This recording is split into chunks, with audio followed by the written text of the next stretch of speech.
So for the next few weeks, we're going to take you through the progressions for Skin the Cats. We're going to do this on upper body day, and the aim is going to be to A, open up the shoulders, provide a little bit of strength for the rotator cuff, and B, learn a new skill or refine a skill that you might already have.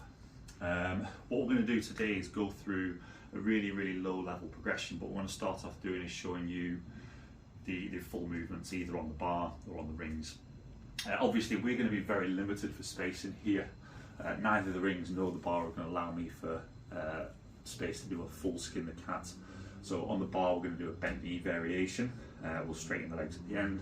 On the rings we'll try and do it with a bit of a straight leg. And then we'll go into the progressions. So on the bar, big advantage is you're going to have, most of us are going to have bars in gyms. You might not have a high ring setup, or you might not have any ring setup at all, so we're going to do the progressions for both of them. So Skin the Cat on the bar is just going to be tuck up and through, into leg straight,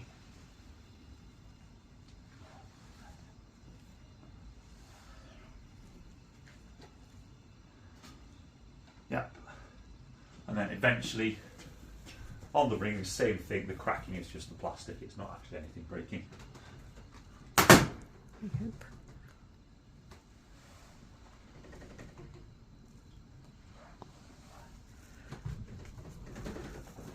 Similar kind of thing. Right, so progression number one, all you're going to need is either a Smith machine or a squat rack. Set it up, again, doesn't really matter where you set it up to. I like to start where it's about rib height, but if you set it up higher, doesn't really matter, it's just a bit more awkward to get into. Or if you start it lower, again, it's going to be, you're going to have to get down onto your knees to do the stretch.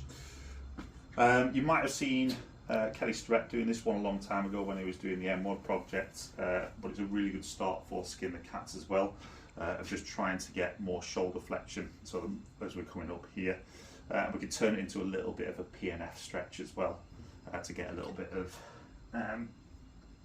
control in there too. So grip distance, we're going to focus on grip shoulder width apart, so bring your hands in together to start off with. The important thing though as well is that we're not shoulders hunched forwards, we're trying to get that nice external rotation and chest up, but without bringing the ribs too far away from the hips. So just going through that sequence, it's going to be hands shoulder width apart, shoulders back, ribs down, abs nice and tight. From here we can either go into a split stance, or we can just start to squat down. I tend to prefer going from a split stance and then just lower yourself into a split squat and hold there for a few seconds and gently back up again.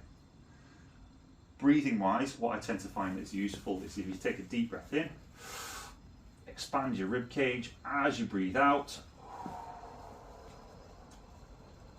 lower yourself down to the stretch, hold for 1, 2, 3 and back up again. You might find that you're getting a little bit of pain in your elbows as you're going through it, especially towards kind of like the tendinous junctions. That's where PNF comes in, really useful. Because once we're at the bottom, if you tense your biceps for the 3, 2, 1 before